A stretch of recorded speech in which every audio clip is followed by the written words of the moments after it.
Hello everybody. It's been a while. I haven't been in touch in a bit. I've been super busy, as you can imagine. Everyone is super busy with their kids going back to school. But I'm also going back to work after a 2-month break. And we moved house in May, so we were still sorting out a load of things. So I've been super busy doing loads and loads of things. I wanted to catch you up on the lady who came to help me organise my life. And I didn't do that because I wanted to wait a little bit and see how things ended up. Sorry, it's me moving the blankets. I'm getting into my bed. Yeah, so I wanted to see how things kind of worked themselves out. And they've actually worked out quite nicely. Like, I've gotten a lot organised and done. She came, I'll catch you up very briefly because there isn't a lot to say. She helped me to organise what was on our ground floor. And yeah, it's sorted, it's done. She packed up stuff that needed to go to the dump. I brought it all to the dump. She packed up things that need to go to the charity shop. That's still sitting there. We have our current rubbish in there because there are no wheelie bins in Belgium. We keep our rubbish there, so that's all there. It needs to be put out on whatever the day is that needs to be put out. My husband looks after that. And then I bought a couch for that room after, because the room was ready to do things with it. I moved the mat, bought a couch, moved the pool table over to where I want the pool table to be, left the exercise things where the exercise things go. I'm using what will eventually be a bathroom as our garden shed. So it's everything goes in place, I've always kind of had a good sense of that. It's just actually putting it there was a problem. Like I tend to put things together if they go together. Do you know what I mean? Like spoons go beside forks, go beside knives. I wouldn't put bowls in beside the forks. My husband, I'm sure I've mentioned before, could put anything anywhere. He doesn't have a sense of what goes with what. He doesn't really, that's not how he works. I don't know how he works, but he doesn't work like that. So he was putting gardening stuff just wherever it seemed to make sense to put them. I am putting the gardening stuff into the bathroom, which will be a bathroom, but it's the garden shed. So all the gardening stuff, all of the things like a hose or plant things, old plant pots, that kind of stuff, they're all going in there. Kind of tools as well. And there's a bicycle in there. There's a big bicycle. The smaller bicycles are not in there because the kids are using them a little bit, but the big bicycle, I don't know who owns it, but it's in there. Yeah, so it's a lot better. Like, it got done. So we're mostly unpacked. Most of our boxes were down there. We're mostly unpacked. Now, if I could get her back, I would get her back to help me with my clothes. They're not great. I need a wardrobe. She said I need a wardrobe. I do. She's right. I need a wardrobe. I need something tall to hang my clothes up in. And when I was buying a dresser, like a chest of drawers for myself, I wanted deep drawers because I just fire everything in. Like, there's no way I'm folding stuff. Like, I just fire it in. I wanted deep drawers that I can just put all my jumpers in the same place, put all my pants in the same place, put all my sports gear in the same place, my underwear, my socks, bras. I want all that in the same place. I want that all, like, just a big deep drawer for all of those things. I don't want anything I have to tidy. I just want to fling it in there. And then I have boxes on top of that I've just flung more stuff into. And I got what I thought would do as a wardrobe, the hangy uppy thing for a wardrobe from IKEA that you stick, you screw onto the back of your chest of drawers to hang over it. So I got that to hang a couple of things on it because I don't hang things. Me putting stuff on hangers, don't be silly, I'm not doing that. I don't iron, I don't do these things, I don't do laundry the way most people do. I put on the first thing I find that's clean. I'm not too fussy about clothes. So as long as I have a couple of things that are clean, I'm happy. I'm not too fussy at all, really. Yeah, you can probably tell if you know me. If you look at me once, you'll be like, oh yeah, she put on the first thing she found that was clean, and she didn't see the thing on the back of it. She thought it was clean. It's not clean. Yeah, it's kind of how I work. Anyway, yeah, so that's that. Like, there isn't much to update you on that.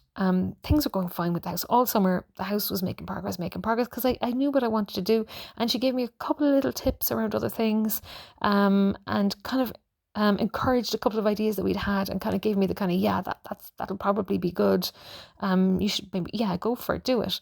So we got the desk downstairs for the lads. It's set up. I got a worktop and three shelving kind of things. I called it an Alex from IKEA. So I've got 3 Alexes. So they've got one each, and then one in the middle. The ones at the sides have a door that opens and 2 shelves. So they're sticking their books in there for next year, or stuff they don't need immediately. Things they need later in the year go in there. Things they need immediately stay in a box on top of their desk. So like things in their folders that they can pick up and put in their bag for tomorrow. Like we keep each subject in a Ziploc folder. That's how it works in our house. That's how it's always worked since anybody started secondary school. I don't know. We were told to do this with somebody, or I got advice to help a child do it at school. Maybe I don't know where we thought of it, but this is the only way we've ever done it, and it works quite well. They can't end up in school without the copy. The copy's gone into the Ziploc. Great. You either have your English things or you don't have your English things. There's no kind of half having your English things. There's no picking things off a shelf. And having to remember, what do I need for English? It's in there if it's English. And you don't even have to see, do I have my English copy in my bag? You pull out your English Ziploc, open it up, and everything's in it, ready for your class. That's how we've always done it. And some subjects we'd throw in a pencil or a pen, or, the teacher's fussy about having a red pen. You put the red pen in with that subject. So you'll always have a red pen for that teacher, even if it goes missing out of your pencil case.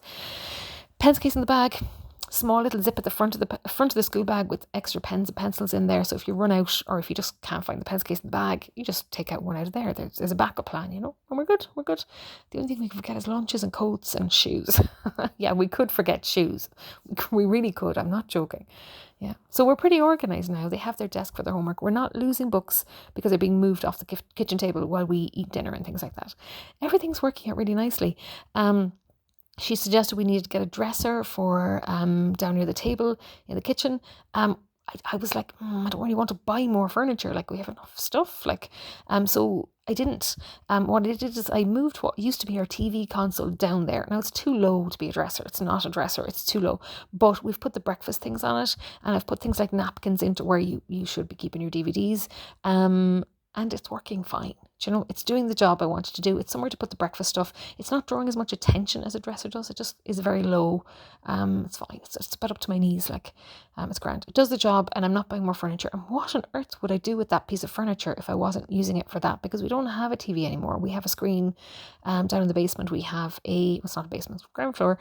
We have a screen and a projector, and we don't have a television anymore. Television is gone. I think I broke it. Yeah. Long story. I might have told you it already. I don't know. Anyway, yeah, so we don't need that anymore. There isn't a television to put on it. I mean, we might get a television in the future, and then I'll put it back. I don't know where I'll put it. I'll put it somewhere with a TV on it, maybe. I don't know. Who knows? I ended up putting the couch on the opposite side to what I thought. It means the desks have a bit more privacy. When you come in, if somebody comes into the sitting room, they're in the kitchen. The dining room and the sitting room are all together. So if somebody comes in, they're not going to see the desks immediately, and they're not going to distract somebody who's in the middle of doing their homework. So the homework people can be sitting up there doing their homework, and then they can see the couch, but they can't see the dining room table. So if somebody's eating and somebody's doing homework, they can't see each other, which is great. Well, they can if they try, but they have to stick their heads out. They're not going to distract each other, really. And the kitchen is separate from that. So just close the door in the kitchen if somebody's cooking, and it gives whoever's doing homework, they're miles away from whoever's in the kitchen trying to make pizza or dinner or whatever. And we can always eat out the back as well, although the weather's getting kind of rainy. So yeah, the organising the house is working out okay. I was doing really, really well. And I was doing really well. I was getting up in the morning early enough, 9-10 o'clock, and feeling like I should, what am I doing today? I had a plan. I wasn't doing exactly what I was told to do, or making a plan for, for the general plan for tomorrow every day, but I had an idea of what I wanted to get done, and I was feeling under pressure because we did two things. We had a barbecue for our people we know before we went back to work, and also we were going back to school, so I wanted to be ready for going back to school for the kids. That was the priority. Second priority was to have the house, have things ready for the barbecue. So we bought kind of an island for the kitchen and put it together. Took a whole evening to screw that together. IKEA again. And what else did we buy? What a bookshelf, and we put all the books in a bookshelf. So I emptied out 5 boxes of books and put them on the bookshelf. So that's done. They're not in boxes anymore. They're on the bookshelf, and they're grand. They're in categories. We only have 5 shelves of books. I thought we had way more. We had 5 boxes. There's 6 shelves. They fit fine. I thought I'd have to buy another bookshelf, but I don't. The kids have not quite a shelf each, but different categories of books. And then I think I have 3 shelves and they have 3 shelves. And my husband doesn't have an awful lot of books. He has a couple of cookery books out there in the kitchen, so that's fine. And he doesn't really have other books. If he has something else, I just threw it in with my books, depending on what category it was, self-care or kind of psychology kind of stuff, things about parenting, that kind of factual kind of stuff. And then reading things in Irish, reading things in French. I don't really have a lot of kind of novelty things in English at all. I just don't really read for fun anymore. It's tragic, isn't it? Somebody told me I wouldn't read for fun as an adult. I would have been disgusted. I would have thought, I don't want to grow up then. Like, what'll I do? What'll I do in my spare time? My spare time. I thought I'd have spare time as an adult, surely. Like, everyone has spare time, don't they? I talk to my friend on my phone in my spare time, and I complain about life, and I ruminate about all the things I've done wrong. Anyway, I have not had a good day, despite my house being lovely like this. My medication for ADHD, it's called something starting with Vance or something like that. I can never remember the name of it. Anyway, the second time I went to get it from the pharmacy, they didn't have it. And I was in a bit of a panic. I'm not sure if I told you about this, but I was in a bit of a panic. I was like, oh my God, what am I going to do? They said I'd have to wait like 3 weeks to get it. And I was like, okay, that's not going to work. I'll go to another pharmacy and I'll get it somewhere else. So I went to a different pharmacy. They said, we don't have it, but you can get it in one of our chains. You can get it in this place. So I drove to that place, 20-minute drive, picked up the medicine, and they only had one month supply, like 30 capsules. And then I was sorted. And then I didn't really worry about it because I thought, well, whatever kind of a delay there's been in getting this medication, it's going to be fixed by the time I need it again. There's a whole month. So when I went back to the pharmacy to get it, they were like, no, we can't get it. And also now we don't know when the next shipment of it is coming. We have no date for this. We don't know if it's ever coming back. It might not. We may not be able to get this in for you at all, ever. Or, something could change and it could be available next week. We don't know. We don't know what the problem is. We don't know. We have no further information. And I was like, and are you a chain? Like, can you check if they have stock in another pharmacy that I could get it somewhere else? And they were like, no, we don't know. We don't have access to other stock in our pharmacy. You could go and check in some chains. And I was like, oh, okay, no, I didn't do that. I didn't do that this time. I don't know why I didn't do that. I didn't think about doing it until just now. Anyway, I wasn't able to get more of the medication. So I've run out for about a week now. Yeah, last weekend, last weekend, I took my last tablet on the Saturday, and I kind of thought, oh no, is this a waste of the last one? It's Saturday, what am I going to do? But I got lots of things done. I did what I was supposed to do on the Saturday. Sunday, I kind of did what I was supposed to do. Monday, I went to work, and I kind of did. I did work-wise, I did what I was supposed to do because I have to. But outside of work-wise, I kind of forgot to do some important things. Tuesday, I kind of forgot to do some more things. Wednesday, I kind of forgot more things. I was supposed to bring. I was supposed to go to an office to do a kind of administrative task, and I didn't do it for the whole week. I didn't get it done at all for the whole week. I never did it. Sorry, if you're hearing weird breathing, that's my son. He's asleep beside me, out for the count. So I didn't get that job done. And I don't know what day it was. It might have been Thursday. It might have been Tuesday. I got an email. It really threw me because the reason I went on ADHD meds was to get my act together. Number one, to get my house together so my kids wouldn't be losing everything, losing their coat. And we have 3 backup coats, but where are they? I don't know. They're under the pile of other stuff. Like, I want to get on top of the house. Not for me, not to have my house nice. That is not what's motivating me. I don't want my house nice for a barbecue. I planned the barbecue so that I would be under more pressure to make sure the house was done and nice and ready for back to school. That I didn't have like a big worktop spread across my kitchen or something sitting on top of the table for the homework. Like, that was actually where it was supposed to be. That was done. Like, that we pushed through any challenges and we got it done. If we need to go and buy a screwdriver or a nail or whatever, that I would do it. The barbecue was an extra push, like, to get me to do everything we needed to do and to get my husband and I kind of collaborating, and we're heading for the same goal. We're organising a barbecue. Now, the barbecue went very nicely, very well. Loads of people came. More people came than I thought. It was a bit overwhelming, but it actually was very, very nice. Socially, I found it worked for me because I was the waitress, so I knew what I was doing. I was bringing food around the place, and my husband was being the chef, so he knows how to do that. He's very experienced at doing that, and he did all the cooking and decided what was going with what, and I brought stuff out then from the barbecue over to the kitchen table, and then people took it from there. I brought plates out. I found plates. We went and bought extra plates. We are ready to stock the kitchen. We're going to put in a small little kitchen in the basement so that if somebody stays down there, that there'll be plates and just a small fridge. Well, no, our fridge from our old house isn't a small fridge, but it has to stay there. It doesn't fit in our kitchen.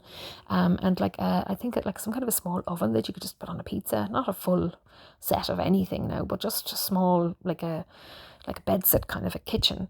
And I want to put a kind of a countertop so that it's a bit like a bar, and we could put wine glasses and whatnot. It could look it's actually going to be bar, sorry. It's actually, I'm putting a bar in the basement. It's not even a basement, it's a ground floor, but I keep calling it a basement. Anyway, this is the plan, kind of.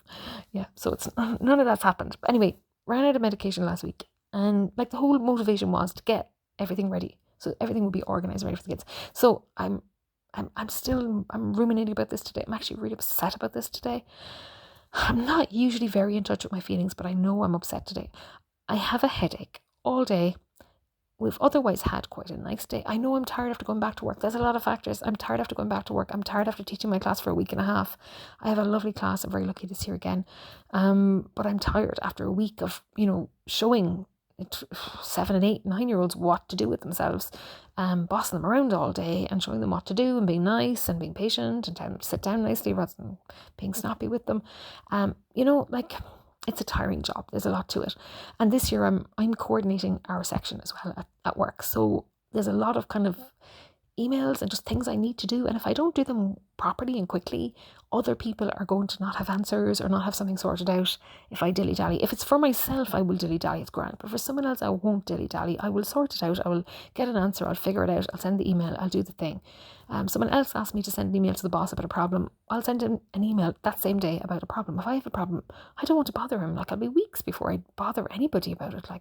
I just don't like bothering people, Anyway, someone else asked me to bother people. I kind of have to. Anyway, it's just been busy for this reason, So that's part of it too. It's not completely that I'm upset about this. That's bothered me today.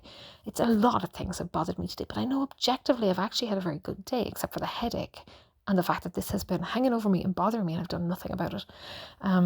So I don't like worrying about something and ruminating about something and not taking any action on it, because I think if you're spending your mental energy on something, you should do something about it, or decide not to spend your mental energy on it because there's no point, because you're not going to do anything with it. Yeah. So, okay, the good things about today, just to not get into the negative first, the good things about today: my son had his birthday party. He did D&D with his very closest D&D friends. His D&D friends are his very closest friends, same people. So 6 friends came over. He didn't have to Dungeon Master himself. Somebody else did it. So he didn't have to do a lot of prep for this. He just invited them over. We got sweets, treats, potatoes, that kind of stuff. Lots of fruit as well. Drinks, pizza, chicken nuggets. And that was it. That's what they had. They nibbled away as they pleased, and they played. They were very loud, but D&D is a loud game. And yeah, he got a couple of D&D gifts, so he's very, very happy. Got a D&D clock and a dice thingamajig. You just put the dice into the top and it goes down through it and it rolls the dice for you. You don't have to roll it anywhere, it just lands at the bottom and it's rolled. You got a number, You can't lose it by dropping it off the table. What else? Yeah, that's it. They had cake. And then they all went home. They all went home reasonably on time. And I don't know if I told you our cat had kittens. We don't have a cat.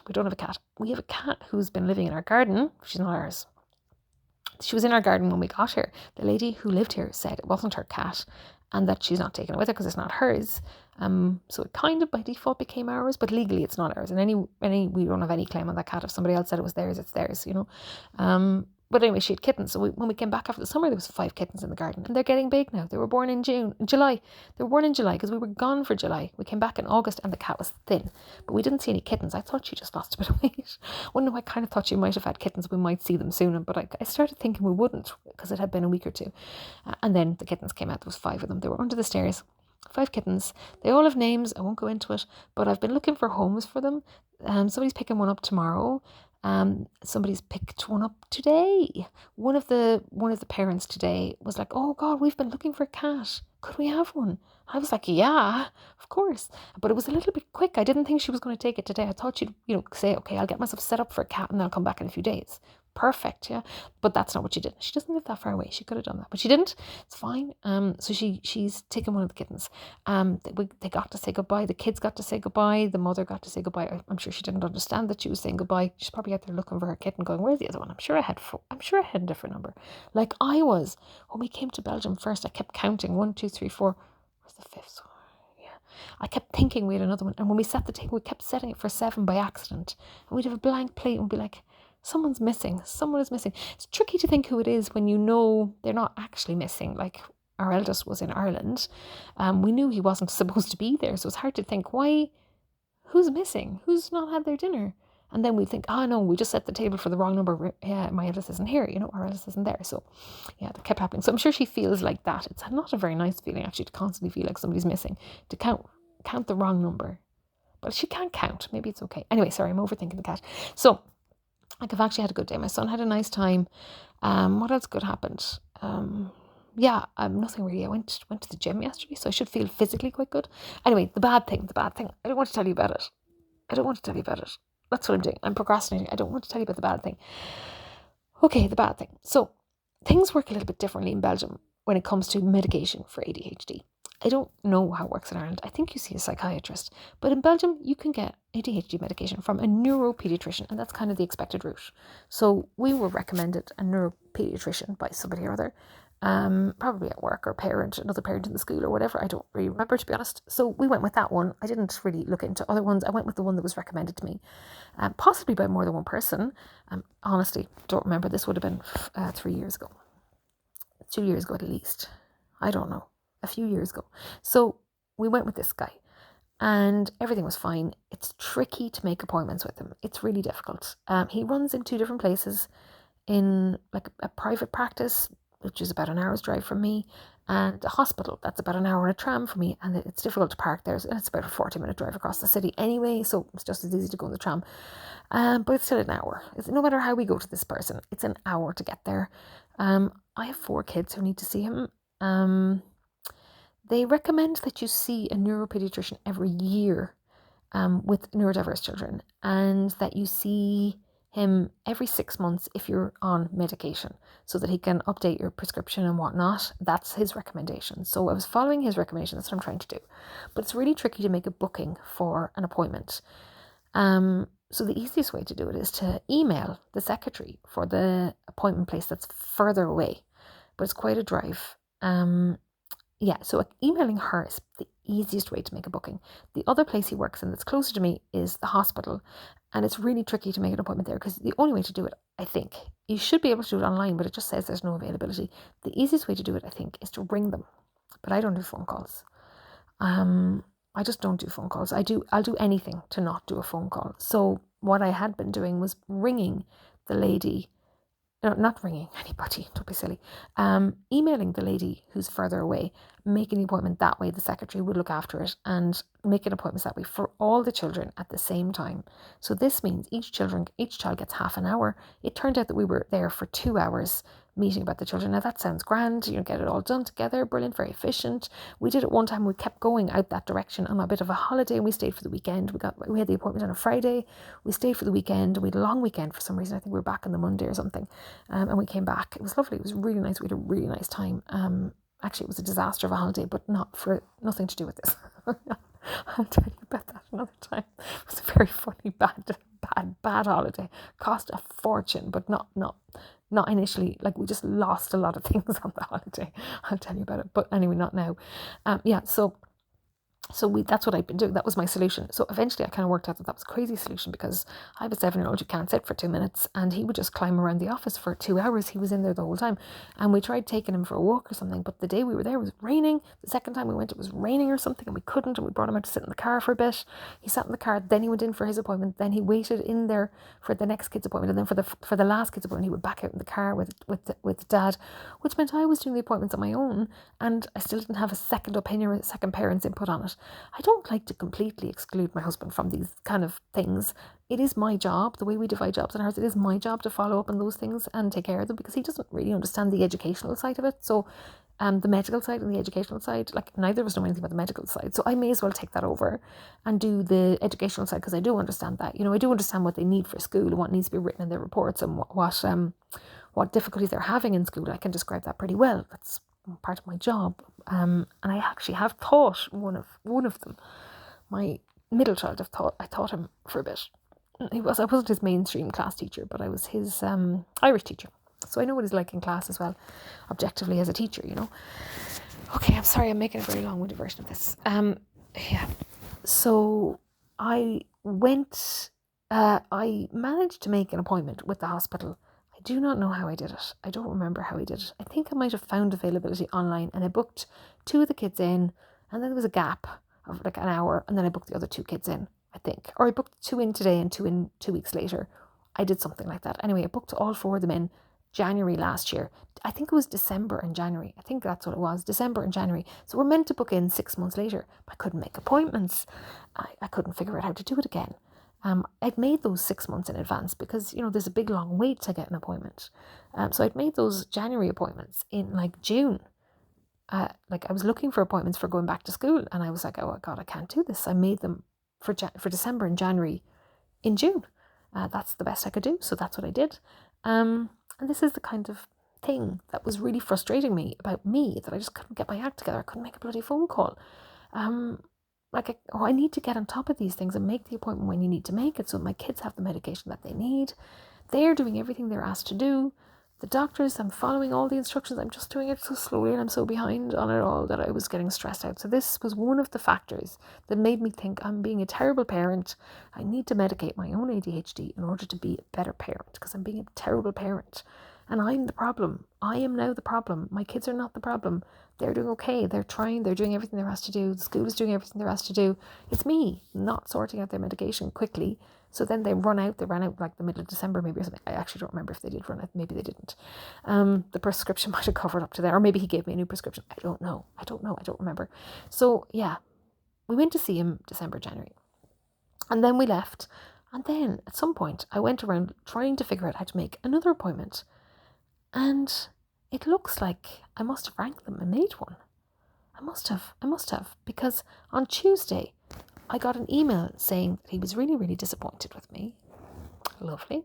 Because he had answered all my questions. I had a couple of queries around Nisha and whether he could start on medications before we saw him again. His teacher was asking me. His teacher really felt that he should start on ADHD meds. Because he was having a lot of problems in school, and she felt it could make a big difference, and it would be good to start him as soon as possible so that she could monitor it and see what difference it's making, rather than waiting until another teacher gets to know him and then starting it and then seeing if it makes a big difference. And I do think she was right. I think the sooner he would start, the better, the more he would be able to engage with things, and the less problematic things would be for him. And it's his frustrations that are the problem, not anybody else's. He's not really bothering anybody else. He's frustrated with everybody else. So I think he should be medicated. And the teacher thinks he should be medicated. And the neuropediatrician thought he shouldn't be medicated. And he's too young. I don't agree with him. But, he's the neuropediatrician. He knows what he's talking about. So there was a couple of emails back and forwards. And eventually he started on play therapy instead and didn't start the medication, because it would be a bit silly to do the two things at the same time. Because you wouldn't know what was making a difference, if anything was making a difference. The play therapy has helped a lot. He's a lot calmer, I find. But he's getting older as well. It could be that. I don't know. It's always so hard to tell what's helping, isn't it? But anyway, he didn't start a medication. So maybe he will this year. I don't know. I don't know how I'm going to work this out now. I'm a bit in crisis about this. I don't know what to do. So yeah, I got this email saying he was disappointed that he'd answered all of my emails, which must have been a right pain. Sorry about that, but I had questions. He could have said, please make an appointment. This is too much to discuss in an email, but he didn't. He just said, I'm disappointed. I answered all of your questions and you had 2 appointments today and you didn't show up. Please find another doctor. It was as blunt as that. It was quite blunt. It's not exactly the words, but it was blunt. That was the tone. That was how blunt it was. Now, I know English is not his first language at all. He's French speaking. So I'm sure there's some lost in translation there, but it was that blunt. It really was. And it's an email. They're always quite blunt unless you kind of put a smile and a wink into them intentionally. They're always quite blunt. So it really was that blunt. Please, I would prefer if you find another doctor. He said something like that. Yeah. So I've really, really pissed him off. I missed a double appointment. Now, I've never missed an appointment with him before. I've never been late for an appointment with him before. Actually, I showed up an hour early one time and sat in the waiting room for an hour very patiently. And another time I was on time. And I think what happened was I had 2 appointments and somebody had an appointment in between me. And he asked me, could he let the lady in between go before me? Because then she could leave. Whereas I had 2 appointments. I had to wait around anyway. And I was like, of course, no problem. And he was so thankful. And the lady was so thankful. And it was a no-brainer to me. But they were very thankful about it. So I thought, he knows I'm nice, he knows I'm nice. I like when people know I'm nice. I'm like, okay, they know I'm nice. So then if I make a muck up, I nearly said a bad word there. When they know I make a bit of a muck up about something, they know I've been nice before, and hopefully that will balance it out. But that did not balance it out at all in this situation. So I don't know what to say back to him. It looks like I made an appointment. I didn't get any confirmation email or anything like that to confirm the appointment. And I didn't get any reminder about the appointment either. Unless they tried to ring me. Now, I do not answer phone calls. I let them go to voicemail, and I didn't have a voicemail about this. Unless I did and I didn't listen to it or something. I don't know. I have to go listen to my voicemails and see. I'm really initially I was like, oh no, how did that happen? I didn't have an appointment. How could I have missed a double appointment when I don't even have one? I can't even make appointments with them. I can't figure out how to do it because I had been trying to do it again. Coming up to September, like in August, I've been trying again online, but I couldn't figure it out. And I was not making a phone call. Like, the ADHD meds have not made me okay with phone calls. That has not been a side effect. That has not been a bonus to it. No, didn't work like that, actually. No, didn't help at all with the phone call thing. So I don't know what's happened. I don't know how I made an appointment. And I don't know how I didn't get a confirmation email or something from them if I had an appointment. And I don't know how I didn't get any reminders that there was an appointment. It's quite normal to send a reminder when you have an appointment. The dentist sends them, the doctors send them, the hospitals send them. I make an appointment with the GP for tomorrow. I'll get a reminder in the morning saying you have an appointment today. If I make an appointment for Tuesday with the GP, which you could hardly forget if you made it today for Tuesday, I'll get a reminder on Monday evening saying you have an appointment tomorrow. Like, reminders are done automatically. Like, I don't understand how I wouldn't have gotten one. They're automatic with most things. So how would I not get one? And then how would I not know that I have an appointment and a double appointment for the 2 kids who need medication this year? I don't know what I'm going to do. Like, initially I was just really confused. And now I'm 2 different things. I'm a bit annoyed with him because I'm thinking he's dealing with neurodiverse parents. I've never mucked up anything with him before. Yes, I asked him a few questions about my son, which is probably annoying, but but he could have dealt with that as a separate thing. That is, like, if I was annoying him, he could have said that, couldn't he? Please don't send emails with questions like this. You have to wait for an appointment. And that's 6 months, though. That's the problem. Yeah. And I haven't missed a different appointment. I haven't missed anything. I haven't taken too long in the appointments. I'm conscious of the time. I've been obliging when someone needed to go before me. It's fine. Well, obviously it was a no-brainer anyway. It would have been really odd to say, no, I want to do my appointment. Then she can do hers and then I'll do my other one. But I could have wanted a break in between for some reason. No, couldn't I? Like, I don't. That's just the way I booked them, I think, because there weren't 2 back-to-back available. I booked them an hour apart, like, rather than a half an hour apart. But there was nothing I could do about that. That's the only way I could book them. It was a really weird coincidence that the lady was there early, wasn't it? He probably told her maybe to come early and that I'd swap. Yeah, but I did. Anyway, it doesn't matter. It doesn't matter. It wasn't any big deal at all. But if he told me in advance, I could have come later rather than being early. Anyway, I'm kind of pissed off because, sorry, bad word. I'm kind of annoyed because, like, he deals with neurodiverse people. Surely I'm not the only parent who's muddled something up one time. It's one time. It's not multiple times. And, like, if they have a policy where I have to pay him anyway, I would just pay him anyway because this is my muck up and I count that as ADHD tax. I mucked up. I'll pay you for the appointment that I missed because, you sat on your ass and didn't do anything and didn't have a different appointment. I don't think that makes up for it, though, because he's 6 months. It's a 6 months wait for an appointment with him. So he's probably more annoyed that he didn't get to see someone he could have gotten to see and help. I don't think he's motivated by money, really. Probably not, or maybe not fully anyway. It's probably more the frustration that, like, people are waiting to see him and he can't see people because I've wasted his 2 appointments and they were back to back, so that's an hour. So he probably couldn't even skip ahead to the next person. Just his 1 appointment, he'd probably have been a bit behind schedule and could just move on to the next person a bit quicker, have a cup of tea and move on, But it was an hour, so he's probably sitting and waiting and nothing happening. Yeah, so I don't know. I don't know how I made the appointment. I don't know why I didn't get a confirmation email. I don't know why I didn't get any reminder about this. And they're dealing with neurodiverse children. So how are they not conscious of neurodiverse parents of those neurodiverse children? Like, mucking things up. Like, I know they should be a little bit more forgiving about a muck up, but also they should send a reminder and a confirmation email so that I can keep track of when I have an appointment. I can't understand how I made an appointment and didn't put it on my calendar. I don't remember making it. That doesn't mean I didn't. My brain is funny like that. I can't understand why I wouldn't put it on my calendar, but that doesn't mean I didn't make the appointment. That means nothing. My brain is like that. And it means nothing. None of what I remember about it means anything. I can't imagine that he'd be just completely mixed up and think I have an appointment where it's somebody else. I can't imagine that would happen. But how did I make an appointment and not know about it? I hardly got my husband to make an appointment, did I? I hardly got him to ring them and then didn't put it on. I don't know. I just can't work out how I did this. Normally I forget something, or like it's on the calendar and I forget to go. That happens quite a lot. But I didn't this time. I didn't have, it's not on my calendar. It's not on my calendar. It's not on my paper calendar. It's not on my calendar on my phone. I checked my other calendars on my phone. Like I didn't just put it in on the one for my personal email account. We have a family email account and I have a personal email account. It's not just on the wrong one. Plus they all show up on the same calendar for me. I see them no matter which one they're on. But it's not there. It wasn't there. It's not there. And I can't imagine how I did this. Like, I don't know how I did it. But I'm annoyed with myself. I'm really annoyed with myself. I've mucked up again. Yeah, like I was off my medication for 2 days and I mucked up like this, but I don't think the medication would have helped because I didn't know I had this appointment. So it's not entirely my fault. Or at least it's my fault before I was on medication. The fact that I didn't put it on the calendar, maybe. I don't know. Anyway, I am currently spending a fair bit of time ruminating and being annoyed with myself and actually being upset. I'm actually upset. Like, I'm not just annoyed with myself. I'm actually sad. And I've got that horrible feeling in my stomach when I think about it. It just sinks.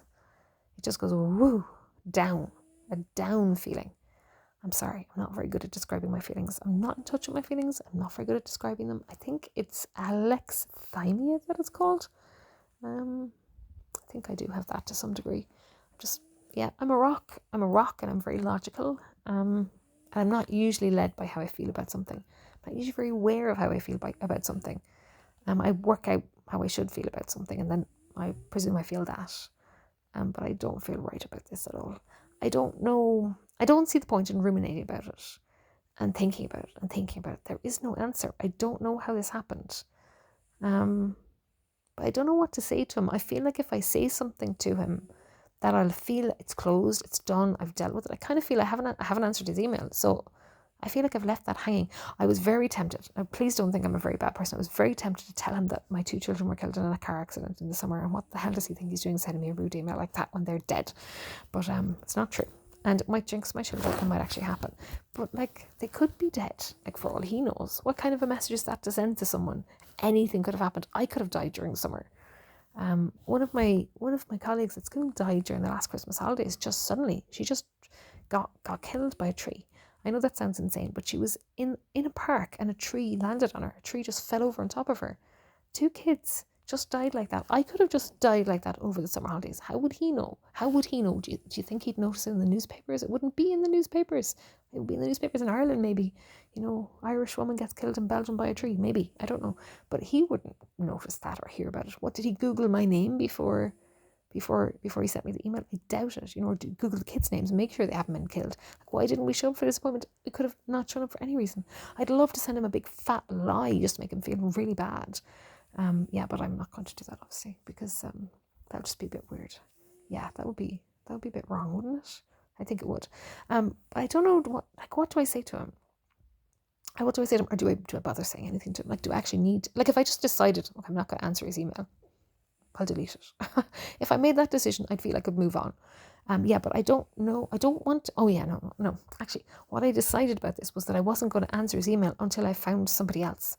If I find somebody else, then I'll answer his email and be like, yeah, no problem, I'll find another doctor.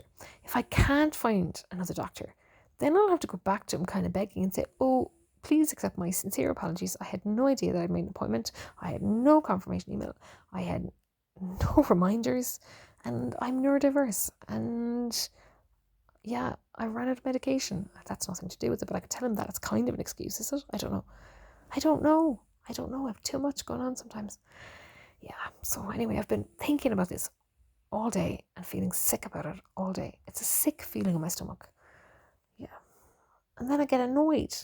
I feel sick and then I get annoyed, but this isn't actually my fault. Like, why would someone send me a nasty email about that? Why don't they just send me a bill and say, you'll have to pay for this? Like, you didn't show up, you'll have to pay for it. 2 appointments missed is quite expensive. I don't know how much they are. They might be like, I don't know how much they are, I can't remember. I get a chunk of it back on my insurance anyway, so I don't worry too much about it. So I'm not worrying that it's so much money, but I don't know, it's probably like €100 per kid, is it? Must be.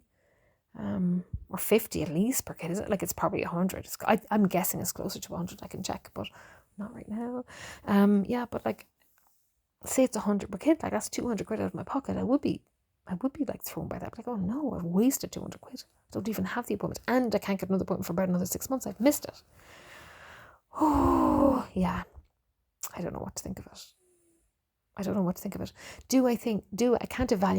I can't evaluate this neuropediatrician now in my head. I'm thinking, in the one sense, he's so good that he can just get rid of clients who don't show up that quickly. Or he's so rude that I don't want to work with him. I really don't know. Anyway, I've been quite upset about it all day. My husband is coming upstairs. He wants to go to bed, so I suppose I'll have to go to bed.